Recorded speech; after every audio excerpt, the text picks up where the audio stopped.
Happy Monday, everybody. I guess I don't know how happy it is. I know, so you got a lot of the Monday blues, especially for those of you who might have been wanting some hail that we had talked about possibly happening on Friday for Saturday, and things didn't really pan out, giving us the February blues. And unfortunately, to add to it today, there isn't really much in the way of hail forecast. There's actually no hail forecast, and no hail forecast tomorrow as well. So with that, we now go back to 2017, and we're going to bring up this monster, Hurricane Irma. So our hail forecast says Irma, and don't worry, stick around. We will talk about potential for some stuff later on this week. But first, we'll just get some, basically get some of our content out of the way. Here for Hurricane Irma, I'm sure all you guys remember Hurricane Irma. This one was the strongest hurricane ever recorded in the Atlantic Ocean. At her peak, Irma was a Category 5 hurricane, peak winds of 185 miles per hour. It slammed into Barbuda, and it completely wiped out that entire island.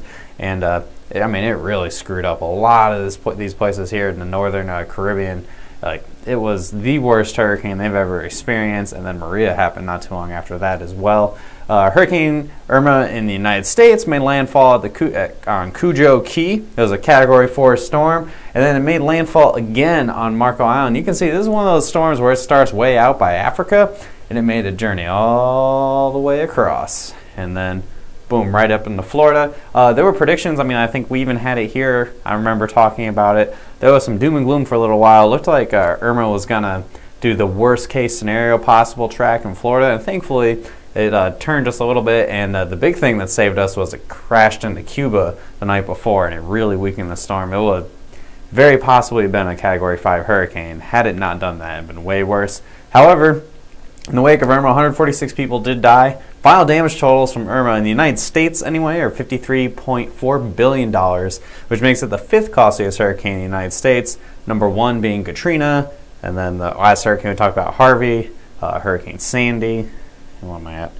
And then one other one in there. Oh, Maria. Maria also counts. I think that's number 3 now. And the vast majority of U.S. damage was in Florida. And again, a lot of you guys who may be watching, who are our clients, I know a lot of people went down and they worked Florida and are still working in Florida. There were a lot of roofs that got damaged from the winds of this hurricane, especially when you got a little further north towards like Orlando, and even on the east coast of Florida, like in the Miami area. It was a pretty wide wind field, which caused quite a bit of roof damage. The impacts here, oh man, I forgot to put an animation on here, but you can see, I had this picture of, you can see, this is before the hurricane, of all these islands, Virgin Gorda, Tortola, St. John, and then below here, you can see that all the islands got completely deforested from the crazy winds. Again, nearly 200-mile-per-hour winds. For Florida's impacts overall, this is what our map had. This is all wind, obviously not hail. We used the same color scheme as we have for our hail maps, but we had it for wind. The whole state was hit with at least tropical storm force winds, but the Florida Keys were most severely hit by the winds. They had winds closer to 130, again, Category 4 winds. Nearly 4.4 million homes and businesses lost power in Florida at the peak, which is an incredible amount. Just to give you an idea, the state of Oklahoma, the population is under 4 million, so it had more than the population of the state of Oklahoma for the peak power outages. Portions of the Keys saw a 10-foot storm surge, which was enough to span the entirety of some of the smaller keys. So there was some serious flooding down there. And again, this really kind of avoided the worst case scenario. There were some serious concerns, especially because it came like 2 weeks after Harvey. So tensions were already kind of high, and this is what Hurricane Irma was. Put in the comments below your memories of this storm, if you really care, or anything like that. I know we're not talking about hail today for the most part, but just little tidbits about the hurricanes last year. They were pretty major events, and we hadn't seen major hurricane in over 12 years, and then we had 2 in a row, which hadn't happened, I think, since like the 1980s or something.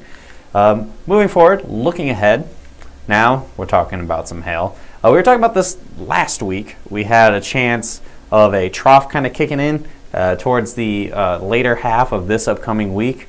Well, now things are getting a little bit more complicated. Of course, it seems like a week out, storms look really good and clean cut, and then as we get a little closer, a little grungier, a little more confusing, complicated. And again, it's February, so getting a good event in February is more the exception than the norm. Again, I'm really thinking once we go into March, things are going to really turn around, but So we just have to slog through these next couple of weeks, folks. We can do this. But in the meantime, we're watching this for Thursday. I kind of expanded this out really far here to show that we have a cutoff low. So what it is you have low pressure and it's causing troughs and ridges and cold air, warm air, whatnot. A cutoff low is basically a low pressure center that instead of riding the jet stream kind of goes off and does its own little thing, gets stuck, and that is what's going to be happening this week. So instead of having a nice strong trough that kicks out and brings up a ton of moisture and lots of storms, we now have this cutoff low. It's going to kind of meander for most of the week. And then by Thursday, we're watching this carefully, we'll finally kind of kick out, and there will be some moisture return. I think there will be some thunderstorms. Whether or not they are very severe is going to be the big question. I think overall the risk is going to not be anything significant.